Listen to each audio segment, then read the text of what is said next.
चला तर मग मंडळी, नेहमीप्रमाणे देवाचा आशीर्वाद तुमच्या सोबत राहो, तंदुरुस्त राहा, आनंदी राहा आणि चविष्ट पदार्थ खात राहा. मुलाची फरमाईश, आईची तयारी दोन्ही मिळून आज काहीतरी खास तयार होत आहे. खारी म्हणजे नावातच कुरकुरीतपणा, बनवायला अगदी सोपी. एकदा बनवली की महिनाभर टिकून राहणारी ही रेसिपी आहे. चहासोबत तर एकदम जबरदस्त. आज आपण या ठिकाणी मोजून 1 कप मैदा वापरलेला आहे. पॉकेटचा फ्रेश मैदा वापरलेला आहे. चवीप्रमाणे मीठ, ओवा, जिरे पावडर टाकून मिक्स करून घेऊ. जर या ठिकाणी तुम्हाला ओवा नसेल वापरायचा असेल तर तुम्ही येथे जिरे पावडर ही वापरू शकता.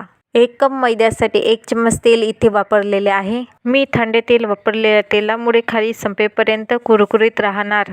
तेल आणि मैदा एकत्र नीट चोळून घ्या, जेणेकरून कोणत्याही प्रकारच्या गुठळ्या होणार नाही. अशा प्रकारे छान चोळून घेणे गरजेचे आहे. म्हणजेच हातात घेतलेली कणिक हलके दाबल्यानंतर धरून राहिलेली पाहिजे. तेव्हाच मोहन योग्य झालं असं समजायचं. मोहन दिलेल्या कणकेत एकदम पाणी घातले तर चिकट होणार. मी इथे थोडे थोडे पाणी वापरून घट्ट कणिक मळून घेणार आहे. त्याचप्रमाणे तुम्हीही थोडे थोडे पाणी घालून घट्ट कणिक मळून घ्या. खारी परफेक्ट होण्यासाठी थंडीच पाणी वापरावे लागणार आहे.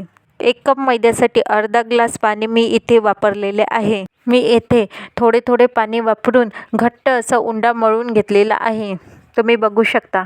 मैद्याचा उंडा हाताने प्रेस केल्यावर मऊ असा, एकदम घट्ट नसावा. आता आपण मळलेला उंडा 2 ते 3 मिनिटे विश्रांतीसाठी ठेवू. आता आपण 2 ते 3 मिनिटांनी झाकण काढून बघितले. विश्रांती झालेला उंडा किती मऊ आणि खारी बनवण्यासाठी परफेक्ट झालेला आहे. आता आपण साठा बनवून घेणार आहे. साठा बनवण्यासाठी आपल्याला 1 चम्मच तेल व 2 चम्मच कॉर्नफ्लोअर मिक्स करून एकसारखे फिरवून घ्यावे लागणार आहे. तेलामध्ये कॉर्नफ्लोअर छान प्रकारे मिक्स झाली पाहिजे. तुम्ही बघू शकता अशा प्रकारे साठ्याचे मिश्रण पातळ असावे. मी या ठिकाणी मुरलेला उंडा घेऊन त्याला छान 2 भागामध्ये वाटून घेतले. 1 भाग घेतलेला आहे. एका उंड्याचे चाकूच्या साहाय्याने 4 भाग करून घेतलेले आहे. 4 भाग करून 4 गोळे बनवून घेतलेले आहे. दोन्ही हाताने प्रेस करून मऊ गोळा बनवून घेणे गरजेचे आहे. पण या ठिकाणी गोळ्याला विश्रांती दिल्यामुळे आपली खारी लाटताना फाटणार नाही. लाटण्याआधी पोळपाटाला थोडं तेल किंवा पीठ लावणे गरजेचे आहे, जेणेकरून पोळपाटाला उंडा चिपकणार नाही. या प्रकारे आपल्याला पातळ पातळ 4 पोळ्या लाटून घ्यायच्या आहे. या प्रकारे पातळ पातळ पोळ्या लाटून घेतल्यामुळे आपल्या खारीला खूप सारे लेयर्स येतात. त्याआधी एक सबस्क्राईब नक्की करा ही नम्र विनंती. आपण जो साठा कॉर्नफ्लोअर मिक्स करून तयार केला होता तो साठा आता चपातीला लावून घेऊ. अशाच प्रकारे 5ही चपात्याला साठा लावून एकावर एक 5 चपात्या ठेवू. कॉर्नफ्लोअरचा मिक्स साठा लावल्यामुळे चपातीला खूप सारे लेयर्स येतात. जर तुमच्याकडे कॉर्नफ्लोअर नसेल तर तुम्ही मैदाही वापरू शकता. थंडीमुळे चहासोबत खारी खाण्याची वेगळीच मजा. एकदा करून ठेवा आणि महिनाभर खा अशी जबरदस्त चवीची खारी. आता लक्ष देऊन बघा. एकावर एक अशा चपात्या ठेवलेल्या आहे. चपातीला मोड पाडताना दोन्ही साईडने फोल्ड करावे आणि फोल्ड करून साठा लावणे महत्त्वाचे आहे. त्यामुळे खारीला लेअर खूप येतात. खारीला भरपूर लेयर्स आल्यामुळे खारी एकदम मऊ आणि नरम होत असते.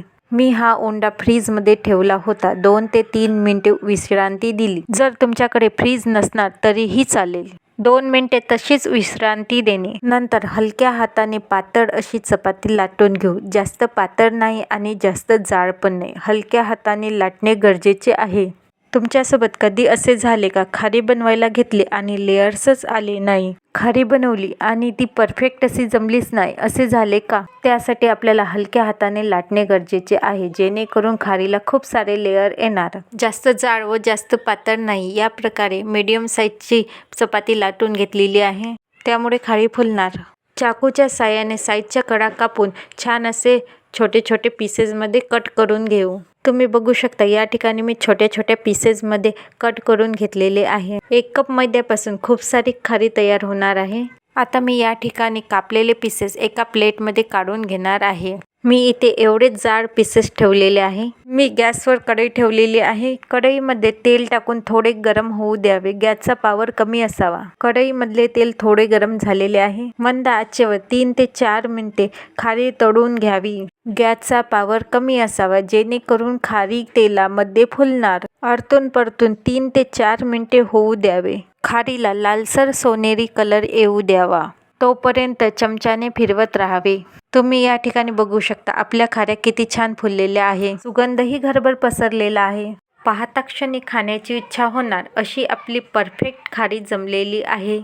आता या ठिकाणी मी तुम्हाला एक खारी तोडून दाखवते. हातात घेतलेली खारी खूप छान अशी तोडलेली आहे. रोज सकाळी खारी खाण्याची तर वेगळीच मजा. घरगुती खारी स्वच्छतेने भरपूर. एकदा नक्की बनवा. तब्येत पण टनाटन. कोणत्याही प्रकारचं मिसळ नाही. व्हिडिओला लाईक, कमेंट, शेअर नक्की करा. पुन्हा भेटू.